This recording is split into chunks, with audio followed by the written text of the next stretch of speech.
Assembly ఎన్నికలు సమీపిస్తున్న వేళ పంజాబ్లో పేపర్ లీక్ మంటలు రాజుకుంటున్నాయి. చండీగఢ్లో ఏబీవీపీ కార్యకర్తలు భారీ నిరసన ప్రదర్శనలు నిర్వహించారు. ప్రశ్నాపత్రం లీకేజీకి బాధ్యత వహిస్తూ పంజాబ్ విద్యాశాఖ మంత్రి రాజీనామా చేయాలంటూ నినాదాలు చేశారు. నిరసనకారులను పోలీసులు అడ్డుకోవడంతో పరిస్థితి ఉద్రిక్తంగా మారింది.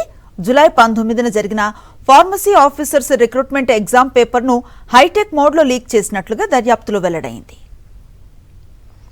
జమ్మూ కాశ్మీర్లో కుల్గాం జిల్లాలో జరిగిన ఉగ్ర దాడిలో మరో వలస కార్మికుడు ప్రాణాలు కోల్పోయాడు. దీంతో ఈ ఘటనలో చనిపోయిన వారి సంఖ్య 2కు పెరిగింది. కేలం ప్రాంతంలో ఉన్న ఒక ఇటుక బట్టి వద్ద శుక్రవారం రాత్రి ఉగ్రవాదులు కాల్పులు జరపగా ఛత్తీస్గఢ్కు చెందిన 2 వలస కార్మికులు తీవ్రంగా గాయపడ్డారు. ఆసుపత్రికి తరలిస్తూ ఉండగా దీపక్ రత్రే మృతి చెందాడు. మరో కార్మికుడు భూపేందర్ కుమార్ను తొలుత అనంతనాగ్ ప్రభుత్వ వైద్య కళాశాల ఆసుపత్రికి, అనంతరం శ్రీనగర్లో SKIMSకు తరలించి చికిత్సను అందించినప్పటికీ ప్రాణాలు దక్కలేదు. ఇటుకబట్టి వద్ద వలస కార్మికులు లక్ష్యంగా ఉగ్రవాదులు విచక్షణారహితంగా కాల్పులు జరిపినట్లు భద్రతా దళాలు వెల్లడించాయి.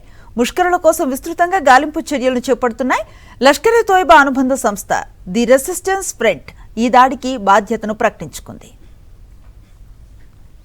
జులై నెలలో వస్తు సేవల పన్ను వసూళ్లు సరికొత్త రికార్డులను సృష్టించాయి. గత నెలలో 2.11 లక్షల కోట్ల రూపాయల జీఎస్టీ వసూలైంది.